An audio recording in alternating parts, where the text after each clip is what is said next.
Hi friends, welcome to seafoods kitchen. இன்னைக்கு நம்ம ஸ்கூலுக்கு லஞ்ச் பாக்ஸுக்கு நம்ம மீன் வறுவல் தான் குடுத்து விட போறோம். அம்மா இன்னைக்கு மீன் குடுத்து விட்டுருக்காங்க. நல்லா கட் பண்ணியே குடுத்துட்டாங்க. நம்ம நல்லா கிளீன் பண்ணிட்டோம். அது கூட கொஞ்சமா பெருஞ்சீரகம் ஆட் பண்ணிக்கலாம். பூண்டு தட்டி சேர்த்துக்கலாம். கொஞ்சம் போல உப்பு சேர்த்துப்போம். ஸோ பூண்டு தட்டி சேர்க்கும்போது தான் மீன் வந்து நல்லாவே ஒரு வாசமா இருக்கும்.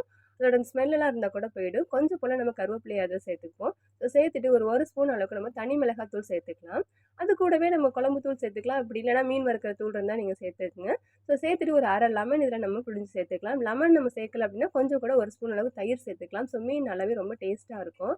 இந்த ஸ்மெல்லாம் இருந்தால் போயிடும். ஸோ இந்த அளவுக்கு நல்லா நம்ம மிக்ஸ் பண்ணி எடுத்துப்போம். ஒரு தோசைக்கல்ல வச்சுட்டு அதில் கொஞ்சம் போல் ஆயில் சேர்த்துட்டு இதெல்லாம் நம்ம சேர்த்துக்கலாம். நம்ம எடுத்து வச்சு மீன்லாம் ஒன்று ஒன்றா இதில் சேர்த்துக்குங்க. நார்மலாக நம்ம வெரைட்டி ரைஸ்லாம் செய்வோம்ல, அதை விட நம்ம மீன் இந்த மாதிரி வறுத்த மீன், ரசம்லாம் செய்கிறது ரொம்பவே ஈஸி. அதுதான் நம்ம இன்னைக்கு ரெடி பண்ணி எடுத்துகிட்டு போகிறோம். பாருங்க, மீன் ஓரளவுக்கு வெந்ததும் இந்த மாதிரி திருப்பி போட்டுக்கலாம். ஸோ டபுள் சைடு வெந்ததுக்கப்புறம் நம்ம எடுத்துக்கலாம். மீன் ரொம்ப ரொம்ப சூப்பராக டேஸ்டியாக இருக்கும். இது போல் நீங்கள் ட்ரை பண்ணி பாருங்கள். ட்ரை பண்ணி பார்த்துட்டு நம்ம வீடியோ பிடிச்சிருந்தா லைக் பண்ணுங்கள், ஷேர் பண்ணுங்கள், மறக்காமல் நம்மளோட சேனலை சப்ஸ்கிரைப் பண்ணுங்கள். தேங்க்ஸ் ஃபார் வாட்சிங்.